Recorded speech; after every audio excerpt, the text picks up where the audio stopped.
আহারে, বৃষ্টির মধ্যে কত কষ্ট হয়, দেখেন কিভাবে বিক্রি করা হয়।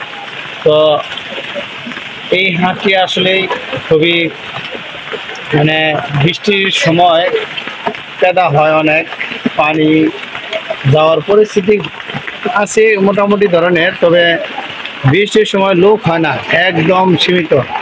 দেখেন হাতে গুনে দু একজন, এই যে একজন আসছে, তো হয়তো বা এক দু একটা সদা নেবে, পরে চলে যাবে।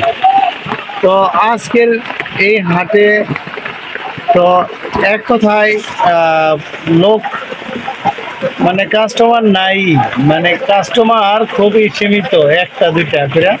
তো যারা এই সবজি বিক্রি করে তারা আসলেই খুব কষ্ট করেই তরকারি আবাদ করে, তো আনার পরে বিক্রি করে। এই যে দেখেন সস্তা, 10 টাকা করে তাল বিক্রি করতেছে। দেখেন 10 টাকা, দুইটা দুইটা দিচ্ছে 20 টাকা।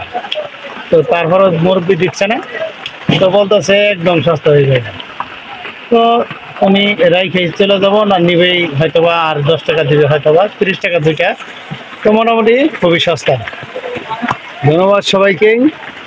আবার অন্য কোনো হাটে আপনাদের দেখাবো।